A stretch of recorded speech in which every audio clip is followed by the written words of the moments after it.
Sir, আজকে আপনাকে বিশ্ববিদ্যালয়ে 4 ঘন্টা আটকিয়ে রেখে আপনার উপরে মব ভায়োলেন্স করার চেষ্টা করেছে ওরা। এখন আপনি বলবেন দেশবাসীকে ঠিক কী হয়েছিল ওই সময়, মানে কেন তারা আপনার উপর চড়াই হয়েছে, কেন তারা আপনার উপর মব ভায়োলেন্স করার চেষ্টা করেছে আপনি? আচ্ছা, কেন করেছে সেটা তো আসলে ওদের মনের কথা আমরা বলতে পারবো না, কিন্তু তাদের আচরণেই বোঝা যায় যে তারা কারা। তারা যে মানে সংখ্যালঘু বিরোধী, এবং তারা যে একটা বিশ্ববিদ্যালয়ের পরিমণ্ডলে বিশ্ববিদ্যালয়ের উপাচার্য, উপ উপাচার্য সহ সম্পূর্ণ সকল পর্ষদের সামনে তারা যে একটা নৈরাজ্যের সৃষ্টি করছে এবং অভব্যতা করছে, এটা তো সবাই দেখছে এবং ওদের ছড়ানো ভিডিওতেই মানুষ দেখছে। আমি তো আর ভিডিও করি নাই। তো আমি মনে করি যে তারা কারো না কারো হয়তো এজেন্ডা বাস্তবায়নের জন্য এই এই কাজগুলো করছে, এবং হয়তো এর পেছনে কেউ কলকাঠি নাড়ছে তারা। আচ্ছা, ওরা আপনাকে আওয়ামী লীগের দূষর বলে দাবি করতেছে, মানে আপনি কি কখনো অতীতে আওয়ামী লীগের দূষর হয়ে বা ওদের প্রতিনিধি হয়ে কখনো রাজনীতি করেছেন কিনা? আচ্ছা, সবচেয়ে আশ্চর্য ব্যাপার, চট্টগ্রাম বিশ্ববিদ্যালয়তে যদি তোমরা খোঁজ নাও দেখবে যে আমি একটা মুক্তিযোদ্ধার সন্তান। তো আমার যদি এভাবে চিন্তা করে, আমি তো গত আওয়ামী লীগের আমলে আমি রাজনীতি করতে পারতাম, বিভিন্ন সুবিধা নিতে পারতাম। এই যে আমার যে প্রমোশনটা, এটাই আওয়ামী লীগের আমল থেকে পেন্ডিং রয়েছে। তা আমি যদি তাদের লোক হইতাম, হয়তো ওই আমলেই হয়ে যেত। আমাকে কেউ বলতে পারবে যে মানে লীগের কোনো আমি কোনো রকম কোনো পোস্টে মানে আপনি বিগত সময়ে কখনোই আওয়ামী লীগের সাথে বা কোনো রাজনীতি কোনো দেখে, আমি তো বিষয়টা হলো যে আমাদের তখনের যে বিশ্ববিদ্যালয়তে, তখন তো আসলে বিশ্ববিদ্যালয় তো মানে সবাই আওয়ামী লীগ। এই যে এখন যারা অনেক কথা বলে টকাস, কিন্তু তখন তো প্রায় সবাই আওয়ামী লীগ। সেই সময়ও আমি আমার মতন করে আমি রাজনীতিতে কখনোই যাইনি। এই কারণে আমি কোনো হাউস টিউটর, প্রভোস্ট, তারপরে বিশ্ববিদ্যালয়ের কোনো শিক্ষক সমিতির ইলেকশন, কোনো কিছুতে কখনো আমি যাইনি। আমি আমার মতন আমি ছিলাম। হ্যাঁ, এক কথায় আপনি বিগত সময়ে কখনোই কোনো রাজনীতির সাথে যুক্ত ছিলেন? হ্যাঁ, না, আমি রাজনীতি। এই যে মব ভায়োলেন্সকারীরা আপনাকে দাবি করছে আপনি আওয়ামী লীগের দূষর, যেটা এখন তারা সবার ক্ষেত্রে করছে। দেশে যে কোনো জায়গায় তারা আওয়ামী লীগের দূষর বলে এখানে মব সৃষ্টি করতেছে। আপনার সাথে যারা এগুলো করতেছে দেখা যায় তারাই একটা সময় আগের আমলে দেখা যায় তারাই সব সুবিধা নিচ্ছে।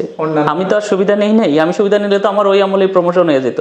আজকে এক প্রমোশনের জন্য যে কাণ্ড তারা ঘটাইছে, এটা বাংলাদেশের ইতিহাসে একটা ন্যাক্কারজনক এবং শিক্ষা প্রতিষ্ঠানের ইতিহাসে একটা ন্যাক্কারজনক, আমি মনে করি যে একটা কলঙ্কিত একটা দিন হয়ে রয়েছে। আমরা দেখেছি তারা বিসি স্যারের সামনে, সম্মানিত বিসি স্যার এবং আপনাকে দাঁড় করিয়ে আপনার বিসি স্যারের সামনে বসে যেভাবে উগ্র মেজাজে কথা বলতেছিল, এটা তো একজন সম্মানিত বিসি হিসাবে মানে অপমানের বিষয়।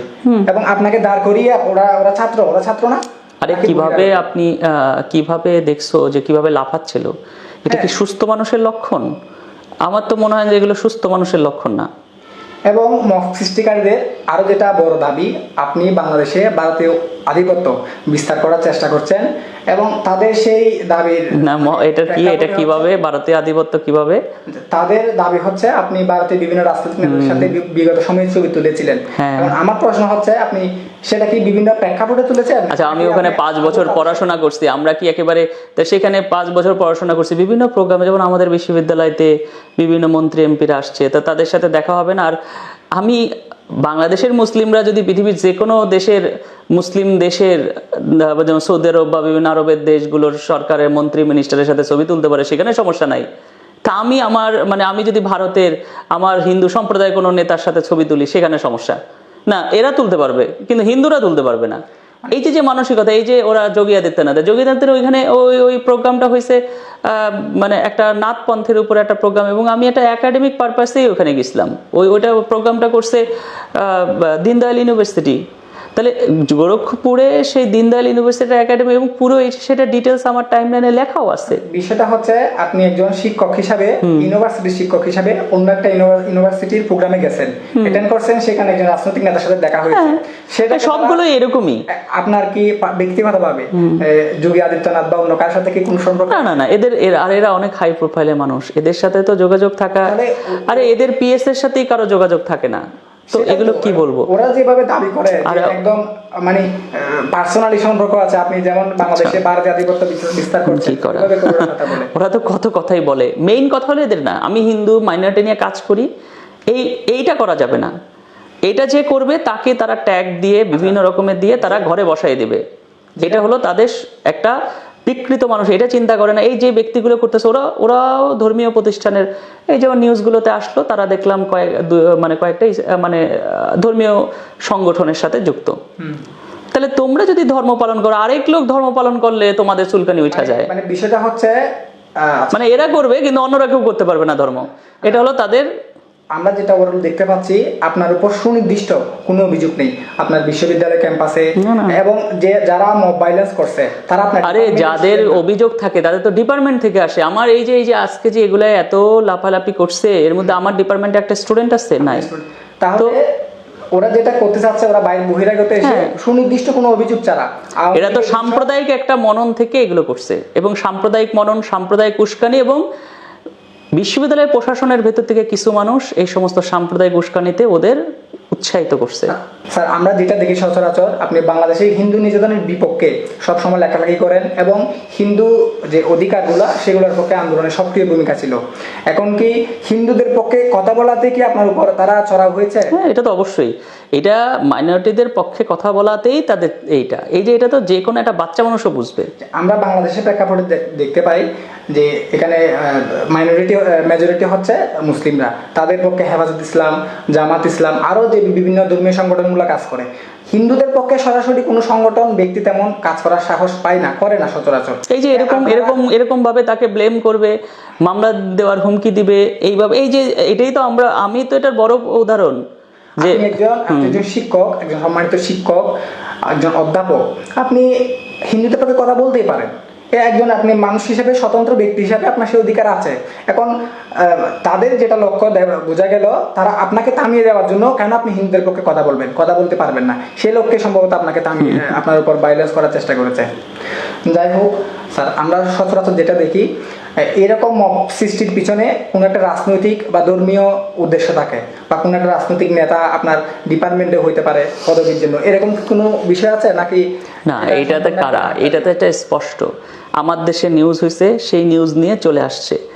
তো এটা তো এইগুলো কারা উস্কানি দিচ্ছে, এবং ক্যাম্পাসে ক্যাম্পাসের এই যে এখানে যেগুলো মাঝখানে কিছু মানুষ যারা মাঝখানে কিছুদিন ক্যাম্পাসে ছিল না, এই মানুষগুলোই এসে এই যে মবে লিড দিছে। বিশ্ববিদ্যালয়ের প্রশাসন জানতে চাক, তারা খোঁজ নিলেই তো তারা জানতে পারবে যে তারা যে এই যে কাজগুলো করছে। আমি মনে করি যে এটা প্রশাসনের জন্য ভালো কিছু হয় নাই, প্রশাসনের জন্য এটা খুবই একটা বাজে একটা কাজ এটা কিন্তু হয়েছে। আচ্ছা, মব সৃষ্টিকারীদের মধ্যে একজনে মোহাম্মদ ফারভেজ তার নাম, সে লিখেছে 2 নম্বর পয়েন্টে, ফেসিবাদের দূষরদের ক্যাম্পাসে অবাঞ্ছিত ঘোষণা করা হয়েছে। মানে তারা আপনাকে ক্যাম্পাস থেকে অবাঞ্ছিত ঘোষণা। সেটা কারা? ফেসিবাদের, আমি তো আর ফেসিবাদের দোষর না, যারা দোষর তারা ক্যাম্পাসে, আমার ক্যাম্পাসে আমি যাব, এবং আমাকে নিরাপত্তা দেওয়ার দায়িত্ব প্রশাসন যদি না দিতে পারে, তাহলে আমি বুঝবো যে আসলে এই দেশে একজন সংখ্যালঘু শিক্ষকের কি অবস্থা, সেটা আসলে এই দেশবাসী দেখবে, বা সবাই দেখতে পাচ্ছে, চোখের সামনেই দেখতে পাচ্ছে। এবং তারা আরো লিখেছে, অভিযুক্তদের একাডেমিক কার্যক্রম থেকে সরাসরি আপনাকে ইন্ডিকেট করছে যে অব্যাহতি দিবে। এটা নিয়ে আপনি কি আপনার? জানি না, এটা তো প্রশাসনের ব্যাপার। এখন এটা ওরা মব সৃষ্টি করে কেমনে করতে পারবে সেটা আমি জানি না। আমরা সরাসরি দেখতে পাচ্ছি আপনার তেমন কোনো সুনির্দিষ্ট কোনো অভিযোগ নেই, কিন্তু তারা একটা মব সৃষ্টি করে তাদের মতো করে আপনার উপর চাপিয়ে দিচ্ছে। আপনি একজন সংখ্যালঘু সম্প্রদায়ের শিক্ষক হিসাবে, এটা কি সংখ্যালঘু নির্যাতনের মধ্যে পড়ে নাকি? আপনি এটা তো অবশ্যই নির্যাতন। এই যে আজকে আমাকে 4 ঘন্টা আমি বমি চলে আসছিল আমার, আমি আর নিতে পারতেছিলাম না। 4 ঘন্টা ওদের সরাসরি ফেস করা, বা তারপরে আমি আমার মতন ওদের সামনে ঘুরতেছে, আমি ওখানে বসে থাকা, এগুলো তো একরকমের মানুষের এর চেয়ে বড়, এটা অনেক বড় একটা মানসিক নির্যাতন। স্যার, আপনি কি এখন ব্যক্তিগত নিরাপত্তায় ভুগছেন? আপনার উপর হামলা হওয়ার কোনো আশঙ্কা বা এই ধরনের? হ্যাঁ, সেটা তো অবশ্যই। এবং আমি মনে করি যে এইটা যদি হয়, সেটা সব দায় এই যে যারা মব সৃষ্টি করছে এবং যারা নেতৃত্ব দিছে, তাদের ছবিগুলো সমস্ত নিউজগুলোতে আছে, ভিডিওতে আছে, মানুষের সামাজিক যোগাযোগ মাধ্যমে আছে, এরাই সব দায়ী থাকবে। স্যার, এবং আমরা মনে করি আজকে আপনাকে হেনস্থা করা হয়েছে, আপনাকে অসম্মান করা হয়েছে, এবং সম্মানিত বিসি স্যারকে অসম্মান করা হয়েছে। সবাই এদেরও অসম্মান করা হয়েছে। এদের নামে যেভাবে আমি শুনলাম পরবর্তীতে যে এদেরও যে পরিমাণে গালাগালি করছে, তাহলে এগুলো কি? এরা কি ছাত্র? এখন আমার প্রশ্ন হচ্ছে, যারা অভিযুক্ত তাদের বিরুদ্ধে আপনি অভিযোগে যাবেন, কোনো অভিযোগ দিবেন বা কোনো আইনি পদক্ষেপ নেবেন? না, সেটা যদি প্রশাসন আমাকে বলে, বিশ্ববিদ্যালয় প্রশাসন যেটা বলবে আমি করব, আমি সেটা করব। এখন আপনি প্রশাসন থেকে কোনো ধরনের সহায়তা বা নিরাপত্তা কামনা করছেন বা এমন না দেখেন, প্রশাসন যেটা ইয়ে করে, আমি তো অবশ্যই তাদের কাছে সহায়তা চাবো। এই যে আমি যাইতে হবে আমার ক্লাস নিতে, সেখানে যাই যদি তারা আবার এই অশান্তি করে, কিন্তু অশান্তি করলে আমার হয়তো তারা কোনো ক্ষতি করতে পারে, আমাকে ওরা মেরেও ফেলতে পারে। ওদের যেই পরিমাণে মানে বিকৃত মানসিকতা, সেটা সবাই বিশ্বব্যাপী দেখছে। কিন্তু এইটা এরা কি হবে, এরা যুগ যুগান্তব্যাপী এরা কলঙ্কিত হয়ে থাকবে। এরা যে এরকম বিকৃত, এরাই যে এটা, এবং যে আমি মনে করি ক্যাম্পাসে বা যদি এরকম চট্টগ্রামে কোনো ঘটনা ঘটে, সব এরাই দায়ী থাকবে, এরাই করছে। এবং আমি মনে করব যে আমার যদি কোনো ঘটনা ঘটে, মানে সবাই এক বাক্যে বুঝতে পারবে যে এগুলো কারা ঘটাইছে, ওদের দ্বারাই হয়েছে। স্যার এখন যেটা হচ্ছে সারা দেশে, ওদের যাদের উপর ইচ্ছা জুলাই দূষর, আওয়ামী লীগের দূষর, ফেসিসের দূষর, এই অভিযোগগুলো এনে সবার মব সৃষ্টি করতেছে। এই যে আমার আমি নাকি এই যে আমি দেখলাম যে কি একটা চ্যানেলে দেখলাম, যমুনাতেই দেখলাম, তারা আমাদের না জিজ্ঞেস করে এরকম ভাবে কি আমি নাকি এইটার পরে আমি একটা মানে সেখানে জেনোসাইড নামে একটা সম্মেলন করছি, তাই ছাত্র রাখিবে, মানে কতটা এটা হিন্দু বৌদ্ধ খ্রিস্টান ঐক্য পরিষদের অক্টোবর মাসে একটা প্রোগ্রাম হয়েছে, সেখানে বাংলাদেশের হিন্দু নেতা সবাই অংশগ্রহণ করছে, প্রায় সবাই। ওদের ওয়েবসাইটে গেলে দেখা যাবে সবাই। সেখানে আমার সমস্যা, আমি অংশগ্রহণ করছি, সমস্যা হয়েছে, এখানে হিন্দু নেতা কেউ বাদ নাই। তাহলে হিন্দু বৌদ্ধ খ্রিস্টান ঐক্য পরিষদের একটা প্রোগ্রাম হয়েছে আমেরিকাতে, অনলাইন প্রোগ্রাম, সেখানে অংশগ্রহণ করতে বলছে। সেখানে আমাকে বলছে মুক্তিযুদ্ধের সময় সেখানে যে মন্দির এগুলোতে যে এই গণহত্যাগুলো হয়েছে সেগুলোর উপর বলতে। তাহলে আমার মুক্তিযুদ্ধের সময় হয়েছে সেটাও বলা যাবে না। এখন ওই যে মানে এই যে বিষয়ে ওইখানে জেনোসাইড শব্দ আছে, ওইটা দিয়ে চুলকাচ্ছে। এখন বাংলাদেশে যেটা হচ্ছে, সারা বাংলাদেশে হিন্দুদের উপর যেভাবে নির্যাতন করা হচ্ছে, হিন্দুদের চাকরিচ্যুত করা হচ্ছে, খুন করা হচ্ছে, মানে এগুলো তো হিন্দু নির্যাতনের মধ্যে পড়ে। আমরা আপনি যদি এগুলো নিয়ে প্রতিবাদ করেন, লেখালেখি করেন এগুলোর বিরুদ্ধে, তাহলে আপনি ভারতীয় দালাল, সব দালাল, কোনো দালাল আর বাকি থাকবে না। তাহলে এখন বাংলাদেশে আমাদের জন্য যেটা রইলো, আমরা নির্যাতন সহ্য করে কোনো ধরনের প্রতিবাদ না করি। আরে এই যে বিষয়গুলো, যে ঘর ভাঙা ঘরের বউকে আইসা ধর্ষণ করে যাচ্ছে, ভাবা যায় যে কোন জায়গায় কোন হয়েছে। এবং আপনি অনলাইনে যদি সংখ্যালঘুদের এই যে বিষয়গুলো, তো সেইগুলো নিয়ে আমি মনে করি কি, এই যে আজকে আমার সাথে যেটা হয়েছে, এটা দেশে একটা বিশ্ববিদ্যালয়ের শিক্ষকদের সাথে এরকম আগে মানে কয় জায়গায় হয়েছে, বা আমাকে শাহবাগে যে হামলা হয়েছে, মানে বাংলাদেশে বিশ্ববিদ্যালয়ের শিক্ষক এরকম ভাবে হামলা হয়েছে। আর সত্য কথা বলা যায়, যেটা আমরা মিস করে যাচ্ছিলাম, ওই দিন ঘটনায় যেদিন চিন্ময় কৃষ্ণ দাসকে গ্রেফতার করা হয়েছিল, সেদিন আপনি সম্ভবত ঢাকায় ছিলেন। হ্যাঁ, ওর আগের দিন আমাকে যেহেতু হামলা করছে, আমি ঢাকা মেডিকেল ট্রিটমেন্ট করে আমি ঢাকায় চিকিৎসাধীন অবস্থায় ছিলাম। ওই সময় ওই অ্যাক্সিডেন্টটা হয় এখানে। যে তাহলে কত বড় এরা মিথ্যাবাদী, প্রতারক, মানে এরা ধর্মের নামে কথায় কথায় এরা ধর্ম, এবং আজকে যারা এরকম লাফালাফি করতেছে, এদের তো লেবাসটা ধর্মের দেখা যাচ্ছে। তাহলে তারা কি জেনে এগুলো করতেছে না জেনে করতেছে বোঝা যাচ্ছে না। যে ভাই, আমি এই কারণে বলছি যে ভাই আপনারা বসেন, কথা শোনেন। আমি তো পালাই যাইনি, এবং আমি ওদের চোখে চোখ রেখা ওদের সাথে কথা বলছি, কথা বলার চেষ্টা করছি। আমার মনে হয়েছে ওরা সবাই আমার ছাত্র, ওদের বিভ্রান্ত করা হয়েছে। স্যার এখন আমি যদি কি পয়েন্টগুলো আরেকবার বলি, এই যে আপনাকে আওয়ামী লীগের দূষর, ফেসিবাদের দূষর বলে আখ্যায়িত করা হচ্ছে, আপনি আদতে কখনোই কোনো রাজনৈতিক দলই করিনি, কোনো কিছু করিনি। আমি আমার মতন প্রথম থেকেই ছিলাম স্বাধীন। হ্যাঁ, অংশগ্রহণ করতে গিয়ে বিভিন্ন ভারতীয় নেতাদের সাথে ছবি তুলেছেন, সেটা তো আপনি ভারতীয় আধিপত্য সাথে কোনো সম্পর্ক নাই।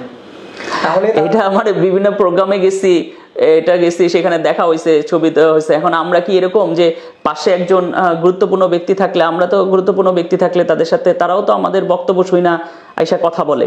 এটা তো এমন না যে আমাদের মানে কোনো কোয়ালিটি নাই। আপনি এখন প্রশাসনের কাছে, বাংলাদেশ প্রশাসন এবং সাধারণ জনগণের কাছে কি বলতে চাইবেন? আমি নিরাপত্তা চাই, আমি বিশ্ববিদ্যালয় প্রশাসনের কাছে নিরাপত্তা চাই, আমি স্বরাষ্ট্রমন্ত্রীর কাছেও নিরাপত্তা চাই। আমি মনে করি যে আমার নিরাপত্তা চাই, কারণ এই যে কাজটা হচ্ছে এটা খুব খারাপ, এবং যারা এই মব করেছে, আপনারা সব ভিডিও এগুলো আছে, অতি দ্রুত আমি মনে করি কি এদের আপনারা চিহ্নিত করে, ওরা যেহেতু আমাদের ছাত্র, আমি চাই না ওদের শাস্তি হোক, আমি চাই ওরা সংশোধন হোক।